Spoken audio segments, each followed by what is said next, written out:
안녕하십니까? 잘 지내셨어요? 자, 오늘부터는 광고한 대로 고린도후서 말씀을 공부하고자 합니다. 아마 한 13번 정도에 걸쳐서 16번 정도에 걸쳐서 1장부터 13장까지 할 것입니다. 오늘은 첫 강의입니다. 오늘 말씀 제목은 고난 중의 위로입니다. 제목을 한번 읽어볼까요? 시작. 고난 중의 위로. 요절은 고린도후서 1장 5절입니다. 1장 5절을 함께 읽겠습니다. 시작. 그리스도의 고난이 우리에게 넘친 것 같이 우리가 받는 위로도 그리스도로 말미암아 넘치는도다. 잠깐 기도하겠습니다. 은혜로우신 주님, 오늘도 저희가 성부, 성자, 성령 하나님께 예배 드릴 수 있는 은혜를 주셔서 감사합니다. 저희 드린 예배가 하나님을 기쁘시게 하게 도와주시옵소서. 또 주님께서 저희의 많은 죄와 허물을 용서하여 주시고 이 시간 하나님의 말씀을 통해서 은혜를 주시옵소서. 하나님의 말씀이 우리에게 빛이 되고 생명이 되고 은혜가 되고 양식이 되도록 도우시기를 간절히 기도합니다. 예수님의 이름으로 기도하였습니다. 아멘. 고린도 교회는 바울이 2차 전도 여행 때 1년 6개월 동안 머물면서 개척한 교회이고, 고린도 후서는 사도 바울이 AD 56년경에 마게도냐에서 고린도 교회에 보낸 서신입니다. 아마 고린도가 어디 있는가 모르시는 분도 있겠죠. 그리스에 있죠. 저희 잠깐 해주실래요? 네. 일단 여기 보시면 이제 오늘 우리가 공부할 내용이 여기 좀 있는데, 사도 바울이 2차 전도 여행 때 여기가 이제 고린도, 이게 아덴, 이게 오늘날 아테네죠. 여기서 1년 6개월 동안 머물면서 고린도 교회를 세웠어요. 그리고 나중에 3차 때는 에베소에 왔어요. 여기가 지금 오늘날 터키죠. 에베소에서 3년 동안 사역을 하면서 이제 중간에 고린도 교회를 방문하고, 미리 먼저 설명을 드리면 바울이 이제 고린도 교회 문제 해결하기 위해서 에베소에서 배 타고 고린도에 방문했다가, 원래 계획은 여기를 이제 마게도냐라고 그래요. 여기 빌립보, 데살로니가, 베레아 이 지역, 여기 마게도냐 써 있죠. 이 마게도냐에 있는 교회들을 방문하여 돕고, 다시 고린도에 와서 다시 한번 그들에게 은혜를 끼치고 구제 헌금을 모아서 여기 예루살렘, 오늘날 이스라엘 지역이죠,로 가고자 원래 계획을 했어요. 근데 이제 고린도에 방문했을 때 문제가 해결되지 않았고, 그래서 바울이 바로 그냥 여기 마게도냐에 방문하지 않고 바로 에베소로 배 타고 돌아오는 일이 있어요. 그리고 나서 다시 편지를 써서 디도편에 이때 문제 해결하기 위해서 방문을 painful visit, 고통스러운 방문이라고 표현해요. 왜냐하면은 이때 문제가 해결되지 않고 이때 바울이 공격을 많이 받았었어요. 그리고 배 타고 돌아와서 원래 계획은 고린도에 배 타고 방문해서 고린도 교회 문제 해결하고 마게도냐에 있는 지역의 교회들을 방문해 돕고, 다시 내려와서 고린도에 있는 교회를 한 번 더 돕고 예루살렘으로 가고자 했는데, 이때 교인 중에 책망을 듣지 않고 바울을 대적하고 그런 자들이 있었고, 이로 인해서 바울이 굉장히 마음의 상처와 아픔을 갖고 돌아왔어요. 그리고 나서 다시 편지를 보냅니다. 그 편지를 이제 눈물의 편지라고 표현하는데, 이 편지를 보내서 디도편에게 편지를 보냈어요. 그리고 디도를 여기 드로아에서 만나기로 했는데 디도가 오지 않아서 다시 배 타고 여기 마게도냐로 건너갑니다. 여기서 이제 디도를 만나요. 디도가 고린도 교인들이 바울의 편지를 읽고 회개하고 돌아왔다, 회개했다는 말을, 기쁜 소식을 여기서 마게도냐에서 바울을 만나서 전해줘요. 그래서 바울이 굉장히 기쁨이 있었고 위로를 얻었죠. 그리고 여기서 이제 아마 지금 오늘 고린도후서 편지를 다시 써서 다시 고린도에 보내는 그런 내용이에요. 이해 가요? 적어도 고린도가 어디 있는 건 알겠죠? 이게 오늘날 그리스 지역이죠, 여기. 그쵸? 여기가 지금, 터키인데, 여기가. 오늘날, 이게 당시 아시아라고 불렀는데, 에베소에서 고린도 후서를 보낼 때는 바울이 에베소에서 3년 동안 사역하고 있었고, 고린도 교회 자체는 2차 전도여행 때 1년 6개월 동안 머물면서 개척한 교회예요. 그러니까 고린도 전서를 보낸 후에 여전히 고린도 교회의 문제가 해결되지 않았기 때문에 바울이 다시, 방문해서 문제를 해결하려고 했는데, 해결하지 못했고 그래서 다시 돌아오는 그래서 다시 이번에 눈물의 편지를 써서 디도 편에 보냈고 디도를 여기 마게도냐에서 해결됐다는 소식과 함께 만납니다. 됐습니까? 네. 네. 이제 꺼도 될 것 같다. 예.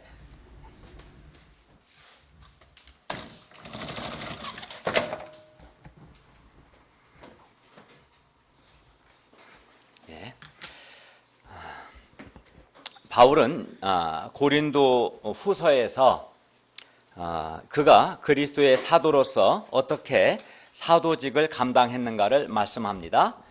특히 바울은 1장에서 고난 중에 고난 가운데서 그가 하나님께 받은 위로에 대해서 그가 고난 중에 하나님께 받은 위로에 대해서 말씀합니다. 그런데 생각해 보면 우리가 인생을 사는 과정에서 고난이 있습니까? 없습니까? 고난이 많이 있어요. 특히 예수님을 따르는 믿음의 삶을 살 때 우리에게 고난이 많습니다. 그러면 우리가 이러한 고난을 어떻게 극복할 수 있을까요? 오늘 말씀을 통해서 우리 인생과 우리 신앙생활에 고난이 없을 수가 없는데 그렇죠. 지금 고난 가운데 있는 분도 계시겠죠. 우리가 이 고난을 어떻게 극복할 수 있는가를 배울 수 있기를 바랍니다. 1, 2절을 보십시오. 고린도 후서는 바울과 형제 디모데가 고린도에 있는 고린도 기억나요? 이제 몇 분 안 됐으니까 기억하시죠? 고린도에 있는 하나님의 교회와 온 아가야 그 고린도 아덴이 속한 도시의 주를 가리켜 아가야 주예요. 그러니까 크게 보면 위에는 마게도냐 주고 밑에는 아가야 주죠. 마게도냐 주에는 필립보, 데살로니가, 베레아 같은 여러 도시들이 있고 남쪽 아가야 주 안에 아덴, 고린도 그런 도시들이 있었던 거예요. 그래서 바울은 이 고린도 후서를 고린도에 있는 하나님의 교회와 온 아가야에 있는 모든 성도에게 보낸 편지가 이 고린도 후서입니다. 그런데 바울은 자신이 하나님의 뜻으로 말미암아 자기가 임의로가 아니라 하나님의 뜻으로 말미암아 그리스도 예수의 사도가 되었음을 강조합니다. 왜냐하면 고린도 교회의 물론 바울이 복음을 전해서 세운 교회가 고린도 교회지만 고린도 교회의 일부 교인들이 사도 바울의 그런 사도적 권위를 사도적 권위를 인정하지 않았기 때문에 내가 사도가 되고 복음을 전하게 된 것은 하나님의 뜻으로 말미암아 된 것이다 라고 강조한 겁니다. 바울은 이렇게 자신이 하나님의 뜻으로 말미암아 사도가 되었다는 확신이 있었습니다. 그리고 이제 고린도 교인들에게 하나님 아버지와 주 예수 그리스도로부터 은혜와 평강이 있기를 구합니다. 바울은 이제 3절을 보십시오. 하나님을 찬송합니다. 뭐라고 찬송합니까? 찬송하리로다. 그는 우리 주 예수 그리스도의 하나님이시요 자비의 아버지시요 모든 위로의 하나님이시다. 그는 하나님이십니다. 하나님은 예수 그리스도의 하나님이시고 자비의 아버지시고 모든 위로의 하나님이십니다. 이 하나님을 찬송합니다. 하나님은 예수 그리스도의 하나님 곧 예수 그리스도를 통해서 자신을 드러내신 계시하신 하나님이시다는 뜻입니다. 그러니까 하나님이 성부 하나님이 어떤 분이신가 알려면 복음서에 기록된 서신서에 기록된 예수 그리스도를 봐야죠. 어떤 분이신가를 알아야죠. 예수님을 통해서 자신을 드러내셨으니까. 그리고 하나님은 또 어떤 분이십니까? 자비의 아버지로서 자비가 긍휼이 풍성하십니다. 그리하여 하나님은 하나님을 믿고 의지하는 사람들에게 자비의 아버지로서 자비를 풍성하게 베푸십니다. 하나님은 또 모든 위로의 하나님이십니다. 오늘 주제는 위로입니다. 그래서 4절부터 11절은 위로의 하나님에 대해서 말씀합니다. 우리 4절을 우리 형제들이 한번 읽어볼까요? 4절을 시작. 우리의 모든 환난 중에서 우리를 위로하사 우리로 하여금 하나님께 받는 위로로서 모든 환난 중에 있는 자들을 능히 위로하게 하시는 이시로다. 예, 여기서 모든 환난은 모든 환난. 그러니까 육체적 환난, 정신적인 환난, 내적인 환난, 외적인 환난 등 바울이 경험하는 모든 내적, 외적, 육체적, 정신적 모든 환난을 가리킵니다. 바울은 아시아에서, 여기서 아시아는 오늘날 터키입니다. 아시아에서 많은 환난을 당했습니다. 그는 또 마게도냐, 기억나죠? 마게도냐에 이르렀을 때에도 육체가 편하지 못했고 아마 질병이 있었던 것 같아요. 당시에 또 사방으로 환난을 당해서 밖으로는 다툼이요. 그러니까 마게도냐에서 파도 바울을 대적하는, 핍박하는 그런 사람들을 많이 만났죠. 그래서 밖으로는 다툼이라고 한 거예요. 그리고 안으로는 두려움이 있었어요. 그러니까 바울을 대적하는 사람들이 많았기 때문에 그는 또 두려움도 느꼈어요.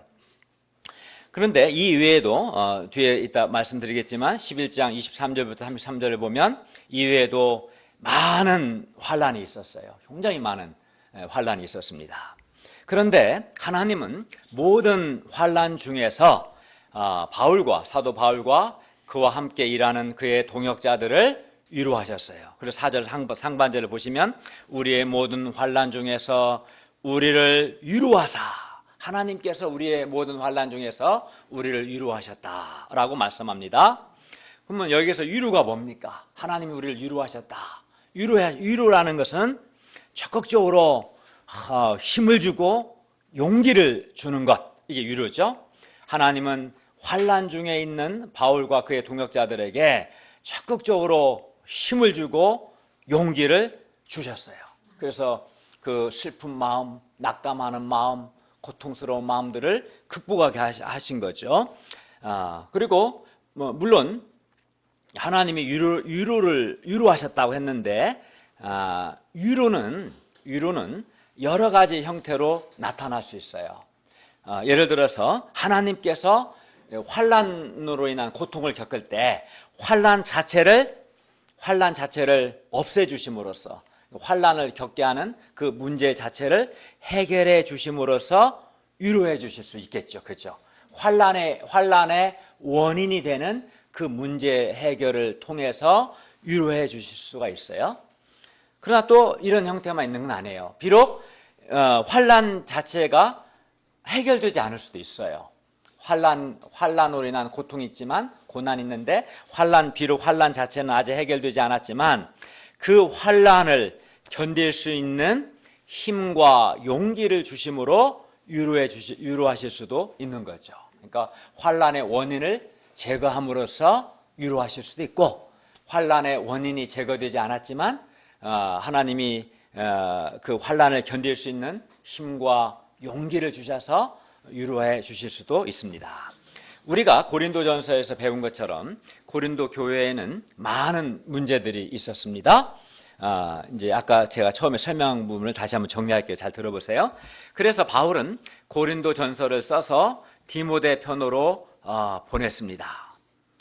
문제 해결을 위해서. 그러나 고린도 교회의 문제가 해결되지 않았어요. 그래서 이제 바울은 당시 아까 말씀드린 것처럼 아시아의 에베소, 오늘날은 터키겠지만 어쨌든 에베소에서 사역을 하고 있었는데, 바울이 고린도 전서를 보냈음에도 불구하고 해결이 되지 않자 고린도 교회의 문제들을 직접 해결하기 위해서 이제 배 타고 에베소에서 고린도를 방문하는 거예요.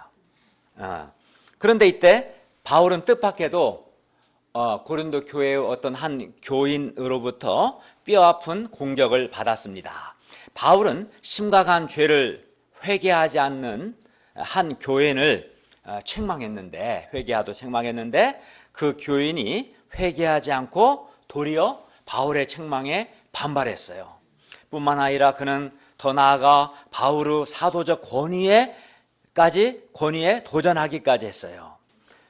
힘들죠. 그러니까 그러나 회개하도록 책망했는데 회개하지 않고 인간적인 생각하고 반발하니까 얼마나 목자가 고통스럽겠어요? 근데 더 나아가서 당신이 사도란 증거 있냐? 사도적 권위에 대해서까지 반발했어요. 그런데 이것도 심각한데 더 심각한 문제는 뭐냐면 이때 고린도 교인들이 그 범죄한 교인에 대해서 아무런 행동을 취하지 않고 가만히 지켜보기만 했다는 겁니다. 목자 편에 서서 너 회개하라고 권면하고 동참했어야 하는데 침묵하고 있었어요. 왜냐하면 당시에 그 회개하지 않은 교인은 굉장히 경제적으로 부유한 사람이에요. 뭐 이재용 정도는 아니지만. 그래서 가난한 교인들을 물질적으로 서포트를 하고 있었어요. 그래서 물질적인 서포트를 받고 있다 보니까 이게 이 사람과 그 관계성 때문에 이제 적극적으로 바울 편에 서지 않았던 거예요. 예, 그런 이유가 있었고, 어쨌든 이로 인해서 사도 바울은 말할 수 없는 마음의 큰 상처와 고통을 겪었습니다. 왜냐하면 사랑하는 마음으로 책망했는데 그가 회개하지 않고 도리어 인간적인 생각하고 반발하면 목자로서는 마음이 아프죠. 그런데 그가 사도적 권위에 대해서 반발하고 또 교인들이 목자 편에 서지 않고 침묵하고 있으니 얼마나 바울이 받은 아픔과 슬픔과 고통이 컸겠습니까? 그래야 바울은 원래 위쪽에 마게도나를 방문하려 했던 그 여행 계획을 바꿔서 문제 해결되지 않았기 때문에 큰 아픔과 슬픔을 안고 배 타고 바로 에베소로 돌아왔어요. 이 방문을 학자들은 고통스러운 방문, painful visit이라고 부릅니다. 에베소로 돌아온 바울은 고린도 교회에서 있었던 일과 교인들을 생각하면서 소위 혹독한 편지, severe letter를 작성합니다. 이 혹독한 편지는 바울이 이제 그때 회개하지 않은 교인과 바울 편에 서지 않은 고린도 교인들을 아주 무섭게 책망하는 편지예요. 그래서 아주 혹독한 편지라고 부르는데 이 편지를 작성해서 이번에는 디도를 통해 이제 고린도 교회에 보냈어요. 바울은 편지에 자신의 사도적 권위가 도전을 받았을 때 고린도 교인들이 소극적인 태도를 취한 것에 대해서 책망을 하고 또한 그들에게 자기를 대적한 자를 징계하도록 촉구했어요. 두 가지를 말한 거죠. 그들이 소극적 태도를 취한 것에 대해서 책망하고 바울의 책망을 듣지 않고 대적했던 자를 교회에서 징계하도록, 공식적인 징계를 하도록 촉구했어요. 편지를 작성할 당시 바울의 마음이 고린도후서 2장 4절에 잘 나타나 있습니다. 내가 마음에 큰 눌림과 걱정이 있어 많은 눈물로 너희에게 썼노니. 그러니까 회개하지 않는 자들로 인한 큰 마음의 고통과 눈물이 있었던 거죠. 그러니까 인간적으로 기분 나쁘다라는 것보다도 하나님의 진리편에서 봤을 때 회개하지 않으면 멸망하거든요. 그래서 굉장히 마음에 고통이 있었어요. 이렇게 바울은 양들로 인해서 많은 환난을 경험했어요. 그런데 모든 위로의 하나님께서 이러한 바울을 어떻게 했어요? 위로하셨어요. 4절에 우리의 모든 환난 중에서 우리를 위로하사. 모든 환난 안에는 아까 말씀드린 것처럼 육체적, 정신적, 내적, 외적 모든 환난이 포함되고 그 환난 중에 고린도 교회의 문제들도 포함되어 있었던 거죠. 그러면 하나님은 위로하셨다고 했는데 바울을 어떻게 위로하셨을까요? 바울은 마게도냐에서 디도를 만나 마게도냐 기억나죠? 위에 있죠. 거기서 디도를 통해서 이제 그 혹독한 편지를 써서 보냈고 디도도 영적 지도자이기 때문에 바울의 편지를 전달하고 편지에 기초해서 고린도 교인들을 책망했겠죠. 그때 이번에는 고린도 교인들이 회개했어요. 그리고 회개했어요. 이 소식을 디도를 만나서 들었어요. 기쁜 소식이죠. 이는 고린도 교인들이 바울에게 잘못한 것을 뉘우치고 바울을 공개적으로 대적했던 자를 이제 징계했고 또한 바울을 간절히 사모하고 있다는 것이었어요. 목자에게 잘못했기 때문에 굉장히 마음이 아팠고 죄송했고 더욱더 목자 바울에 대한 그 간절함이 생겼다는 거예요. 그리고 바울을 대적했던 자, 그 자 역시 회개했다라는 말을 들었어요. 굉장히 잘 된 거죠. 이렇게 하나님은 환난 중에 있는 바울을 위로하셨어요. 그런데 이 경우는 바울을 대적했던 자들의 회개를 통해서, 그들이 다 회개한 거예요. 회개를 통해서 고통의 원인이 해결되었죠. 해결됨으로써 바울이 위로를 받은 경우입니다. 그렇죠? 그러나 고통의 원인이 해결되지 않을 수도 있어요. 그러나 그 경우라도 고통의 원인, 환난의 원인이 비록 해결되지 않을지라도 하나님의 위로를 받으면 고통을 견디고 이겨낼 수 있습니다. 그러니까 우리 인생을 살다 보면 하나님의 위로가 있는데 환난 자체가 해결될 수 있지만 해결되지 않을 수도 있는 거예요. 해결되지 않을지라도 그 환난을 견딜 수 있는, 이겨낼 수 있는 용기와 힘을 하나님이 주시면 또 극복할 수 있겠죠. 그래서 이제는 해결되지 않은 케이스를 한번 말씀드릴게요. 바울은 정말 많은 환난이 있었어요. 근데 환난의 원인이 해결된 것도 있지만 아까 같이 해결되지 않은 것도 있었어요. 예를 들어서 바울에게 육체의 가시, 여기서 육체의 가시는 육체의 큰 질병을 가리키는데 그의 육체에 큰 질병이 있었습니다. 정말 그 몸을 아프게 하는, 고통스럽게 하는 큰 질병이 있었어요. 이로 인해 바울은 이 큰 육체의 질병으로 인해서 고통을 겪었습니다. 그래서 그는 육체의 가시가 떠나가게 해달라고 3번 간절히 주님께 간구했어요. 평상시 바울이 사람들을 도울 때, 기도했을 때 많은 병자들이 나음받고 심지어 죽은 자가 살아나는 놀라운 치유의 이적도 많이 행했어요. 근데 정작 자기 자신은 육체의 질병 가운데 있었고 이 질병이 떠나질 않았고 그래서 3번 간절히 기도했어요. 그러나 주님은 하나님은 그의 육체의 질병 그 문제를 해결해 주지 않으셨습니다. 고통의 원인을 제거해 주지 않으셨어요. 대신 바울에게 이렇게 말씀하셨어요. 우리 나중에 배울 겁니다. 12장 9절에 보면 내 은혜가 너에게 족하도다. 왜냐하면 이는 내 능력이 약한 데서 온전하여 짐이라. 너가 약할 때 오히려 나의 하나님의 은혜가 더욱 더 잘 드러날 것이다. 그렇게 말씀하셨어요. 그래야 바울은 비록 육체의 가시, 질병이 떠나가지는 않았지만 주님의 이 말씀을 듣고 도리어 크게 기뻐했습니다. 오히려 그 육체의 가시라는 육체의 질병으로 인한 약함이 있지만 그 약하기 때문에 그는 더욱 간절히 하나님을 의지하고 오히려 그 약함을 통해서 하나님의 더 큰 풍성한 은혜를 경험할 수 있구나. 그걸 깨닫고 이제 바울은 그의 여러 약한 것들에 대해서 힘들어 하기보다 오히려 자랑했습니다. 왜냐하면 그리스도의 능력이 그에게, 그 약할 때 오히려 그리스도의 능력이 그에게 머물게 하려 했기 때문입니다. 이렇게 하나님은 고통의 원인이 해결되지 않았지만 말씀을 통해서 그 고통의 고난의 의미를 깨우쳐 주시고 말씀을 통해서 바울을 위로하여 주셨습니다. 이와 같이 하나님의 위로의 형태는 여러 가지일 수 있어요. 고통, 고난의 원인이 해결될 수도 있고 해결되지 않을 수도 있습니다. 그러나 분명한 것은 모든 위로의 하나님은 우리가 환난을 당하면 반드시 위로해 주십니다. 이건 분명해요. 바울이 삶의 현장에서 부딪힌 많은 어려움을 견딜 수 있었던 것은 바로 하나님의 위로 때문이었습니다. 그러므로 하나님의 위로는, 하나님이 주시는 위로는 우리가 환난과 고난을 견디고 이겨낼 수 있는 원동력입니다. 그러면 하나님께서 우리를 위로하시는 목적은 무엇일까요? 물론 먼저는 우리가 하나님의 위로를 받고 그 위로를 통해서, 하나님의 위로를 통해서 우리 삶의 현장에서 겪는 환난과 아픔과 고난을 견디고 더 나아가 이겨내도록 하기 위함입니다. 우리가 겪는 환난, 아픔, 고통을 견디고 이겨내도록 하기 위해서 하나님이 우리에게 위로를 주시는 거예요. 위로하시는 거예요.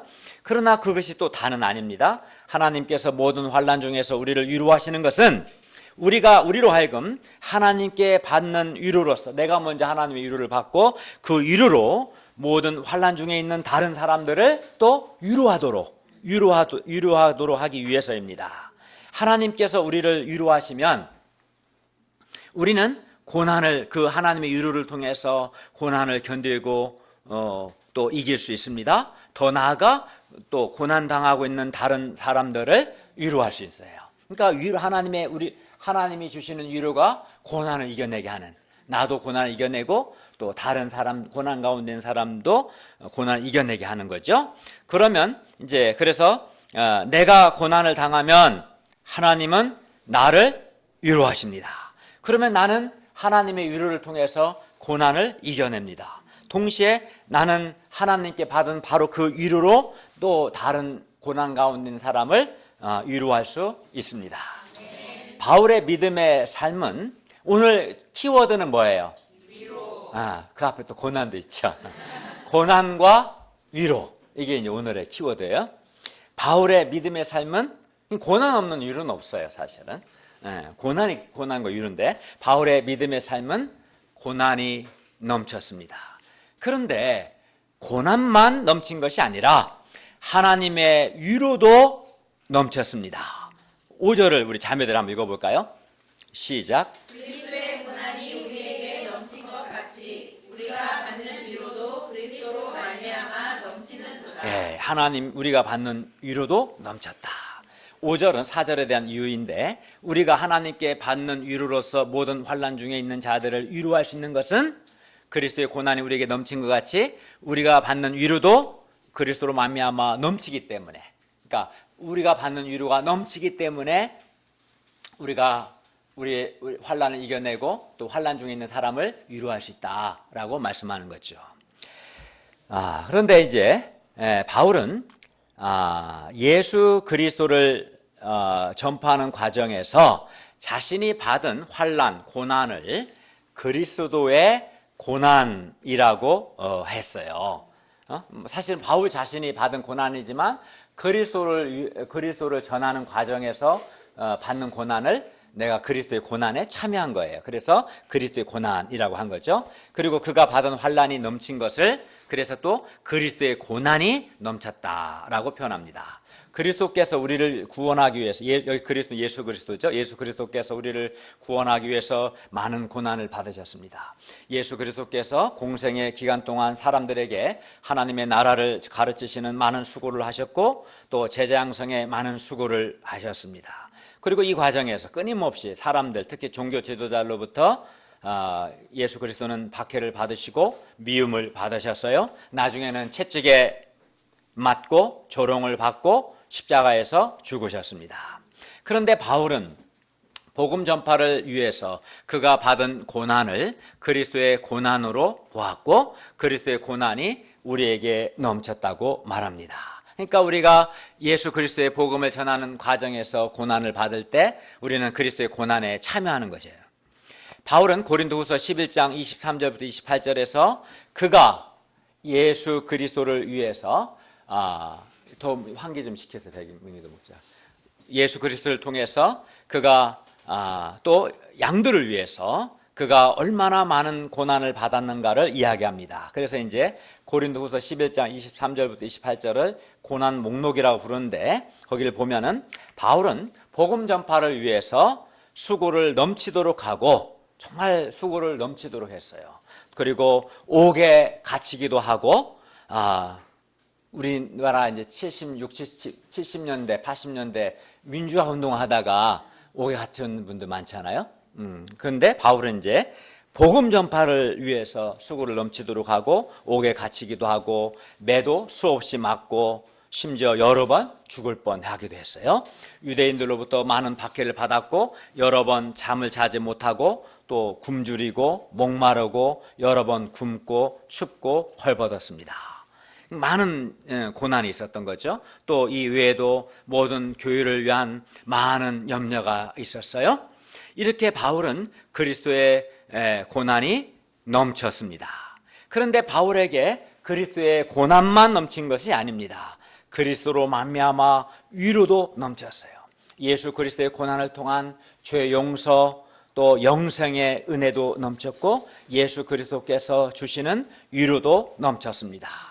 바울이 고린도에서 하나님의 말씀에 붙잡혀 유대인들에게 예수는 그리스도라고 밝히 증언하자 유대인들이 바울을 대적하며 비방했습니다. 이때 바울은 두려움이 들었어요. 우리도 캠퍼스에서 예수 그리스도의 복음을 전할 때 사람들이 우리를 대적하고 또 비방하는 말하는 것을 들으면 우리도 위축이 되거나 두려움이 들 수 있지요. 그런데 이때 부활하신 주님께서 바울을 위로하셨습니다. 밤의 환상 가운데 주님께서 바울에게 말씀하셨습니다. 두려워하지 말며 침묵하지 말고 말하라. 내가 너와 함께 있음에 어떤 사람도 너를 대적하여 해롭게 할 자가 없을 것이라. 이렇게 주님께서 바울을 위로하셨고, 이에 바울은 용기를 얻어 고린도에서 1년 6개월 동안 머물며 담대하게 하나님의 말씀을 가르쳤고, 그 결과 세워진 교회가 바로 오늘 본문의 고린도 교회였어요. 이와 같이 그리스도의 고난이 바울에게 넘친 것 같이 그가 받은 위로도 그리스도로 말미암아 넘쳤어요. 그러니까 분명한 사실은 바울이 예수 그리스도를 전하는 과정에서 많은 고난, 많은 환란이 있었다는 거예요. 그러나 많은 고난, 환란만 있었던 것이 아니라 하나님의 위로도 넘쳤다. 그 하나님의 위로가 그로 하여금 많은 고난을 견디게 할 수 했다. 이제 그 얘기를 하는 거죠. 그죠? 네. 더 나아가서 고난받는 또 다른 사람들을 위로할 수 있었다. 그 얘기를 하는 겁니다. 이 상에서 우리는 그리스도인에게, 예수 믿는 그리스도인에게 고난도 있고 또 하나님의 위로도 있음을 배웁니다. 어떤 사람은 예수님을 믿으면 범사의 모든 일이 다 형통하고 하나님의 복을 받는다고 생각합니다. 물론 우리가 예수님을 믿을 때 이러한 측면도 있어요. 일이 잘 되고 또 하나님의 복을 받는 측면이 분명히 있습니다. 그래서 우리가 예수님을 믿을 때 우리의 여러 내면 문제들, 인생 문제들이 해결이 되어서 우리 내면이 밝아지고 생명력 있게 되고 또 하나님의 도우심을 받아서 외적으로도 승리하는 삶을 살 수 있습니다. 그래서 하나님의 도우심으로 장학금도 받고 취업도 또 하고 또 여러 인생 문제들과 여러 현실 문제들이 해결되기도 합니다. 우리 교회에서 형제들의 경우 카츄샤 군입대, 요즘 카츄샤 입대할 때 경쟁률 몇 대 몇이죠? 한 8대에서 10대 1 그 정도 돼요. 토익 750점인가요? 780점을 받아야 하고 일단 그리고 이제 추첨을 하죠, 그죠? 한 8대 1, 10대 1 하는데, 근데 우리 교회는 카츄샤 지원한 동역자들이 다 됐죠. 손 들어봐요. 다 된 사람들. 이런 경우가 거의 불가능해요. 네. 그러니까 그리고 또 우리 김대한 목사님이 또 장학금도 받고, 그죠? 네. 그러니까 우리가 예수를 믿음으로 여러 하나님의 은혜를 체험하고 복을 받고 내적 외적 승리하는 측면도 분명히 있어요. 그러나 또 우리에게 꼭 이러한 측면만 있는 것은 아니에요. 우리가 예수님을 믿고 따를 때, 예수님을 따를 때 반드시 고난도 있어요. 사도 바울은 그리스도의 고난이 넘쳤다라고 말했습니다. 그러니까 정상적인 신자, 올바른 신자라면 예수 그리스도의 고난에 참여하는 거예요. 참여할 것이고 그 결과 고난이 넘칠 겁니다. 이게 올바른 거예요. 내가 정말 예수 믿는 사람이라면 예수님을 따라야죠. 예수님을 따르는 삶을 살다 보면 예수님의 고난에 참여하고 고난이 넘치는 게 정상입니다. 사실 예수님을 믿는 삶은 어떤 점에서 또 축복을 받고 은혜를 누리는 측면도 있지만 또 고난을 받는 측면도 있어요. 그리스도께서 고난을 받으신 것처럼 예수 그리스도를 따르는 모든 자들도 예외 없이 고난이 있습니다. 예수님은 누구든지 나를 따라오려거든 자기를 부인하고 자기 십자가를 지고 나를 따르라 말씀하셨는데, 자기를 부인하는 것, 즉 자기 생각을 꺾는 것, 또 자기 십자가, 주님이 내게 주신 사명의 십자가를 지는 것 자체가 고난인 거죠. 자기를 부인하는 건 고난이에요. 사람들이 다 자기 생각이 강한데 하나님의 뜻과 내 생각이 다를 때 자기 생각을 꺾는 것이 자기 부인이 하거든요. 자기 부인하는 게 쉽지 않죠. 또 내가 예수님을 따를 때 사명의 십자가가 있는 사명의 십자가 지는 게 쉽지 않죠. 그러니까 사람들이 막 안 하려고 하잖아요. 그런데 정상적인 신자라면 자기를 부인하고 사명의 십자가를 지고 예수님을 따르는 게 정상이고 그런 삶을 살 때 고난이 있죠. 그런데 우리에게 그리스도의 고난만 넘치는 것이 아니라 하나님의 위로도 넘칩니다. 그래서 그리스도의 고난이 넘치고 그 결과 하나님의 위로가 넘치는 것이, 고난보다 더 큰 하나님의 위로가 넘치는 것이 오히려 지극히 정상적이고 신앙생활을 잘하는 겁니다. 교회의 상징이 십자가입니다. 십자가는 고난을 상징합니다. 그러니까 건강한 교회, 영향력 있는 신자라면 당연히 고난이 따릅니다. 우리가 양들을 섬기기 위해서 물질과 나의 소중한 시간을 희생하는 것, 고난입니다. 자기를 부인하고 또 공동체의 덕을 세우고 모임을 이루는 것, 이것도 고난입니다. 해야 할 일이 많은데도 불구하고 또 복음 역사를 섬기는 것, 고난입니다. 캠퍼스에서 전도의 수고를 감당하는 것도 고난입니다. 또 학생들로부터 오해를 받고 무시를 당하고 거절을 당하는 것은 더 큰 고난입니다. 당장 눈에 보이는 열매가 없음에도 불구하고 계속해서 전도의 수고를 감당하는 것, 큰 고난입니다. 또 사람들을 돕는 가운데 과정에서 바울처럼 오해도 받고 회개치 않는 자들로 인해서 마음의 큰 아픔과 고통을 겪는 것, 정말 큰 고난입니다. 우리가 정말 예수님을 믿고 예수님을 따른다면 우리에게 그리스도의 고난이 넘치는 것이 지극히 당연합니다. 또 그런 사람은 정말 훌륭한 신자입니다. 고난이 없다면 그것은 그 사람이 예수님을 말로만 믿는다고 할 뿐 실제로 예수님을 배우고 예수님을 따르는 삶을 살지 않기 때문인 거예요. 사실은 잘못된 거예요. 그리스도의 고난이 없다면 그것이야말로 아주 비정상이고 잘못된 겁니다. 그리스도의 고난이 우리에게 넘치는 것이 옳은 겁니다. 그래서 베드로 역시 베드로전서 4장 13, 14절에서 이렇게 말씀했어요. 오히려 너희가 그리스도의 고난에 참여하는 것으로 즐거워하라.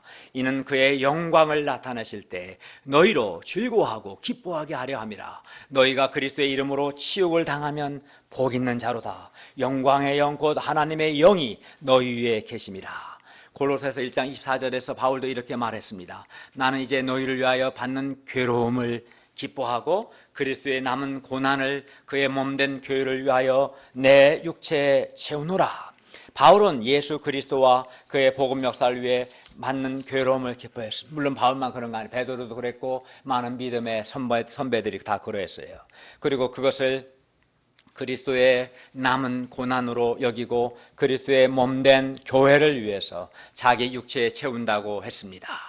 그러므로 우리도 그리스도의 고난에 우선은 참여해야 하고 참여하는 것, 또 곧 복음 역사를 위해서 고난받는 것을 기뻐하고 적극적으로 주와 복음 역사를 위해서 고난받는 삶을 살아야 합니다. 내가 예수 그리스도의 은혜로 구원을 받았어요. 영생을 얻었어요.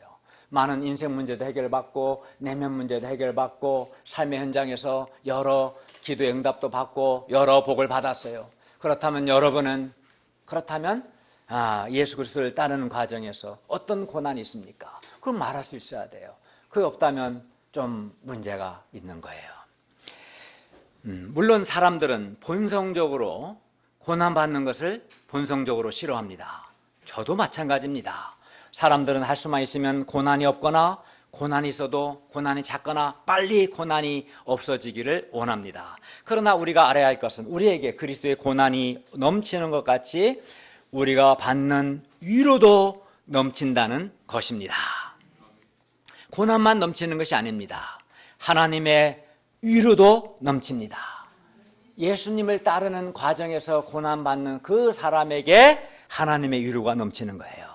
아니, 우리가 겪는 고난보다 오히려 우리가 받는 위로가 훨씬 더 큽니다. 그래서 바울은 3절에서 하나님을 찬송할 때 고난의 하나님이라고 하지 않고 모든 위로의 하나님이라고 한 거예요. 물론 그에게 고난이 넘쳤지만 그 고난을 능가하는 넘치는 하나님의 위로를 경험했고 넘치는 그 위로로 말미암아 고난을 이겨냈기 때문에 그는 모든 위로의 하나님이라고 말한 겁니다. 그리고 하나님의 위로는 우리로 고난을 넉넉히 견디고 이기게 합니다. 그래서 하나님의 위로가 있기 때문에 우리는 고난을 견디고 이길 수 있습니다. 더 나아가 고난을 당하고 있는 사람들을 위로할 수 있습니다. 하나님께서 위로의 하나님이 되셔서 고난 중에 있는 우리를 위로하시고 고난 중에 있는 자들을 위로하는 역사에 우리를 사용하시는 것을 감사합니다. 6절을 우리 다 같이 읽겠습니다. 6절 시작. 우리가 환난당하는 것도 너희가 위로와 구원을 받게 하려는 것이로 우리가 위로를 받는 것도 너희가 위로를 받게 하려는 것이니 이 위로가 너희 속에 역사하여 우리가 받는 것 같은 고난을 너희도 견디게 하느니라. 네, 예수 그리스도께서 고난 받으심으로 우리가 위로를 받았습니다. 예수 그리스도께서 우리 죄를 위하여 고난을 받으심으로 십자가의 죽으심이라는 고난을 받으심으로 우리가 어떤 위로 받았습니까? 죄 용서와 영생을 이라는 위로를 받았습니다. 그러므로 예수 그리스도의 고난은 우리를 위한 대속적인 고난입니다. 이와 같이 바울과 그의 동역자들이 환난 당하는 것도 고린도 교인들로 하여금 위로와 구원을 받게 하기 위해서입니다. 실제로 목자 사도 바울이 양들을 위해서 많은 고난을 받았기 때문에 고린도 교회 양들 가운데 위로받고 구원받는 역사가 있었던 거예요. 목자의 부모가 자녀 양육의 고난을 받을 때 자녀가 위로를 얻는 것처럼 목자가 양들을 위해서 말씀 연구하고 또 사랑의 수고를 하는 고난을 받을 때 양들이 위로받고 구원받는 겁니다. 동시에 바울이 위로를 받는 것도 목자는 또 고난도 받지만 하나님으로부터 위로를 받죠. 위로를 받는 것도 교인들이 위로를 받게 하려는 겁니다. 왜냐하면 내가 하나님께 받은 위로로 또 양들을 위로하기 때문에. 그리고 양들이 목자의 고난을 통해서 위로를 받을 때 그 위로가 양들로 고난을 견디게 합니다. 왜냐하면 고난을 견디게 하는 것은 하나님의 위로이기 때문입니다. 그러니까 고난이 없기를 바랄 수 있지만 그것은 하나님의 뜻이 아닙니다. 우리가 직장생활도 고난이, 예수 안 믿어도 고난이 있어요. 학교 공부하는 것도 고난이 있고 직장생활도 고난이 있고 고난이 없는 일이 어디 있어요. 죽지 않고 살아있는 한 고난이 있죠. 근데 내가 예수님을 똑바로 믿고 예수님을 따르는 삶을 사는데 왜 고난이 없어요? 고난이 없다는 것 자체가 비정상이죠. 근데 어떤 사람은 고난이 없기를 바래, 자기 신앙생활에, 인생에서. 그럴 수는 없어. 죽어야 돼, 그러면. 그럼 죽으면 안 되죠. 살아있는 한 어떤 형태든 고난이 있어요. 그러니까 고난이 없는 것이 하나님의 뜻이 아니라 오히려 고난을 견디고 이기게 하는 하나님의 위로를 경험하는 것이 하나님의 뜻인 거예요. 고난이 없기를 바라지 말고 하나님의 넘치는 위로를 위해서 기도하고 그 위로를 통해서 고난을 이겨야 합니다. 그리고 이는 우리에게도 적용되죠. 그리스도의 고난을 통해서 우리가 위로를 받은 것처럼 우리가 주님과 양들을 위해서 고난을 받으면 받을수록 우리가 돕는 양들이 위로와 구원을 받을 겁니다. 그렇기 때문에 우리가 주와 복음 역사를 위해서 받는 그 고난은 양들을 위로하고 그들을 구원하기 위한 정말 가치 있고 의미 있는 고난입니다. 그 의미를 좀 알면은 마음에 소원이 생기죠. 7절을 보십시오. 바울은 고린도 교인들이 그리스도의 고난에 참여하는 자가 되는 것 같이 위로에도 참여하게 될 것을 확신했습니다. 그러므로 우리가 그리스도의 고난에 참여할 때 하나님의 위로에도 참여할 것을 확신하고 고난을 부담스러워하거나 두려워하지 않기를 바랍니다. 우리가 반드시 하나님의 위로에 참여할 것이다는 확신을 갖기를 바랍니다. 우리가 그리스도의 고난에 반면 그리스도의 고난에 참여하지 않으면 하나님의 위로도 없을 겁니다. 저는 매주 주일 메시지 이런 메시지를 준비하면서 그리스도의 고난에 참여하는 것을 배우고 그리고 동시에 하나님의 위로도 경험하고 있습니다. 개척 18년째 말씀을 연구하고 가르치고 주일 메시지를 섬기고 있지만 말씀을 연구하고 가르치고 메시지를 섬기는 것은 늘 어렵습니다. 무엇보다 그런 책임감, 잘해야 한다는 책임감과 부담감이 저를 많이 힘들게 합니다. 그것도 매주 그렇습니다.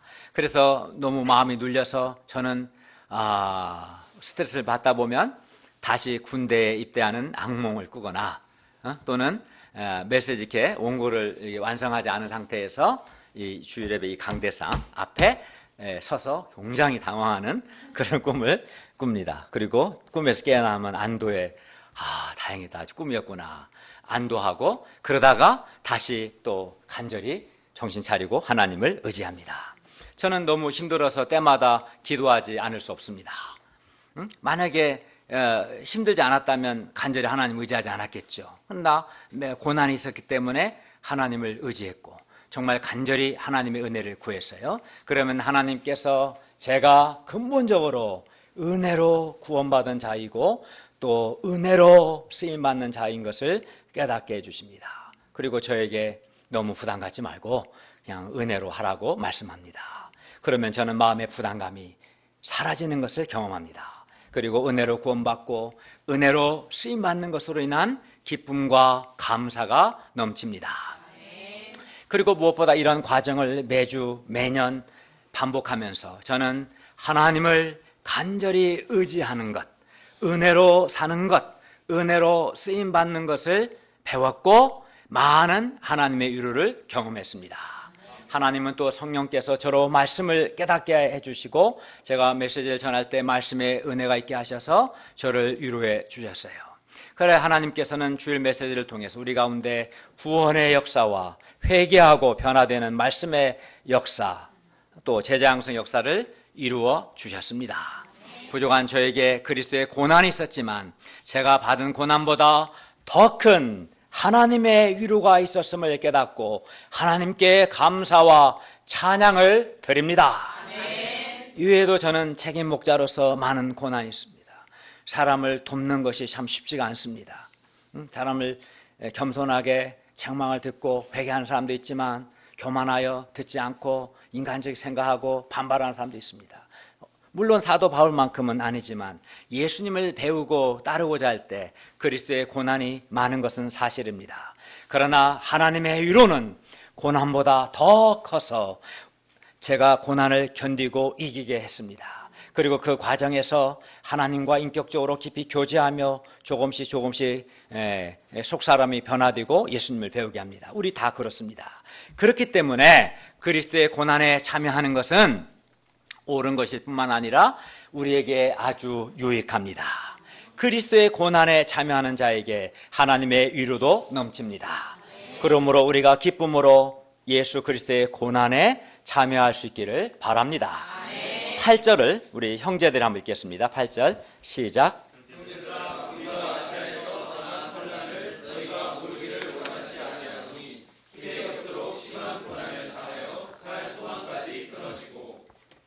바울은 복음을 전하다가 인간의 한계를 뛰어넘는 고난을 당했습니다. 고난이 너무 심해서 살 소망까지 끊어졌습니다. 이미 죽음의 문턱에 다다른 겁니다. 그러면 하나님께서는 왜 이렇게까지 살 소망이 끊어지는 지경까지 그에게 고난을 허락하신 것일까요? 9절이 그거에 대한 답입니다. 우리 자매들 한번 읽어볼까요? 9절 시작. 우리는 우리 자신이 사형 선고를 받은 줄 알았으니 이는 우리로 자기를 의지하지 말고 오직 죽은 자를 다시 살리시는 하나님만 의지하게 하심이라. 네, 하나님은 힘에 겹도록 심한 고난을 통해 우리로 더 이상 자기를 의지하지 말고, 자기를 의지한다는 것은 교만한 거예요. 자기를 의지하지 말고 오직 죽은 자를 다시 살리시는 하나님만 의지하도록 하십니다. 그러니까 하나님만 의지하는 건 겸손한 거예요.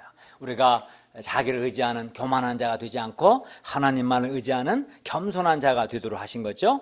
자기 능력, 자기 경험, 자기 돈을 의지하던 사람도 아무리 성실하고 아무리 능력 많고 아무리 돈 많은 사람도 죽음 앞에서는 더 이상 자기를 의지할 수 없습니다. 죽음 앞에서는 그렇습니다.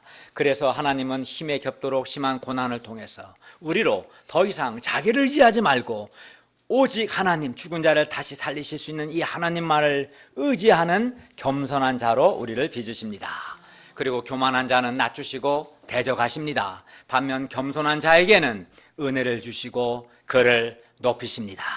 진정으로 하나님의 은혜를 누리고 높아지기를 원하신다면 자기를 낮추고 겸손한 자가 되기를 바랍니다.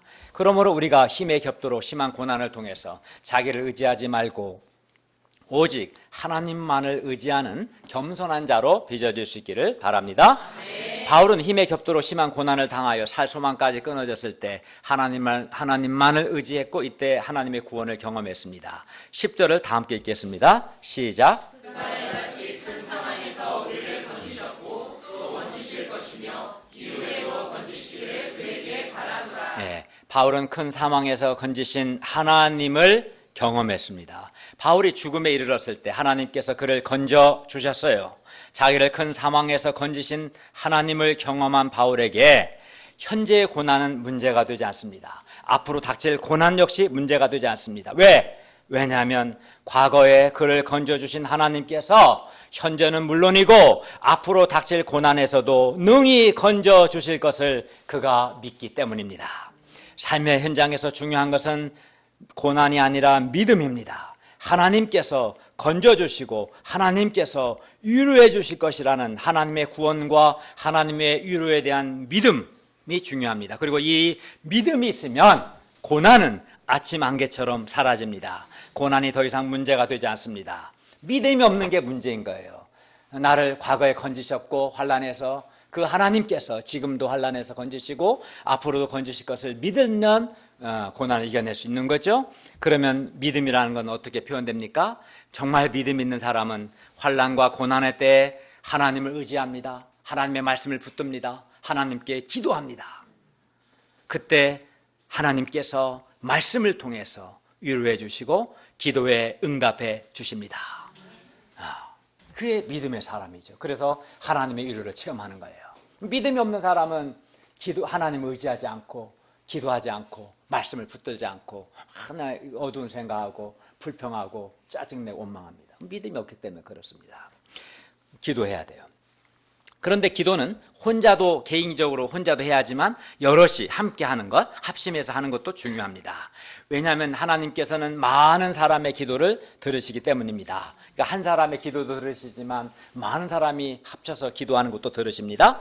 그리고 우리가 개인적으로 혼자 기도하든 여럿이 합심하여 기도하든 어쨌든 기도하는 사람은 그 사람이 감사를 체험하게 됩니다. 어떻게 해요? 바울은 고린도 교인들을 이렇게 권면합니다. 11절을 다 같이 읽겠습니다. 시작. 너희도 우리를 위하여 간구함으로 도우라. 이는 우리가 많은 사람의 기도로 얻은 은사로 말미암아 많은 사람이 우리를 위하여 감사하게 하려 합니다. 고린도 교인들이 바울과 바울의 동역자들을 위해서 기도함으로써 바울과 바울의 동역자들을 도우라는 겁니다. 간구함으로 우리를 위해 기도함으로써 우리를 도우라. 그리고 기도의 응답을 받음으로써 감사에 참여하라는 겁니다. 우리가 기도의 응답을 받으면 감사하죠. 우리가 누군가를 위해서 물질을 지원하거나 그 사람을 위해서 실제적인 수고를 하는 것도 그 사람을 돕는 것이고 이렇게 누군가를 위해서 기도해 주는 것 역시 돕는 겁니다. 그래서 우리를 위하여 간구함으로 도우라 한 거예요. 우리를 위해서 너희가 간구하는 것, 기도하는 것이 우리를 돕는 것이다. 특히 교회를 섬기는 지도자를 위해서 많은 사람이 기도할 때 하나님께서 그 지도자에게 은혜를 주십니다. 그래야 기도하는 사람들은 기도를 들으시고 응답하시는 이 하나님께 감사를 하게 됩니다. 우리가 기도하면 하나님께서 기도를 들어주시고 우리는 그리하여 감사를 체험하게 될 겁니다. 그러므로 다른 사람을 위한 기도는 다른 사람을 돕는 것이기도 하지만 한편 내가 감사를 체험하는 하나의 수단이 됩니다. 그러므로 우리가 먼저는 지도자와 동역자들 양들을 위해 기도함으로써 그들을 돕고 다음으로 기도의 응답을 받음으로써 감사에도 참여할 수 있기를 바랍니다. 여러분들이 저를 위해서 간구함으로 또 저를 위하여 기도함으로 저를 지금까지 도왔습니다. 특히 우리 목자님들이 저의 주일 메시지와 또 제가 캐나다와 미국에서의 신학 특강 등을 잘 할 수 있도록 기도했을 때 하나님께서 저에게 은혜를 주셨고 그리하여 우리 목자님들이 기도 응답을 받고 이에 대해 하나님께 감사했습니다. 제가 내일부터 이제 3일 동안 스텝 목자 수양회가 있는데 이 스텝 목자 수양회와 다음 주 스텝 사모님 수양회에서 구원과 하나님의 형상이라는 주제로 특강을 하게 되는데 특강을 잘 섬길 수 있도록 기도함으로써 저를 도와주시기를 바랍니다. 여러분께서 저를 위하여 기도해 주시면 하나님께서 저에게 제가 강의를 잘 할 수 있는 은사를 주실 것을 확신합니다. 결론입니다. 우리 신앙생활에 고난이 있지만 고난만 있는 것이 아니라 하나님의 넘치는 위로가 있습니다. 이 하나님의 넘치는 위로를 경험하고 이 믿음으로 현재의 고난과 앞으로의 고난을 이겨내고 또 더 나아가 고난받는 사람들을 위로하고 또 하나님을 체험하는 기쁨과 감사가 있기를 간절히 바랍니다. 기도하겠습니다. 은혜로우신 주님 오늘 말씀을 통해서 우리의 예수님을 따르는 삶에 고난만 있는 것이 아니라 하나님의 넘치는 위로가 있음을 가르쳐 주셔서 감사합니다. 우리 삶 속에서 하나님의 넘치는 위로를 경험하게 하여 주시옵소서. 그리고 이 하나님의 위로로 우리의 많은 어려움들을 능히 이기고 승리하게 도와주십시오. 예수님의 이름으로 기도하였습니다. 아멘.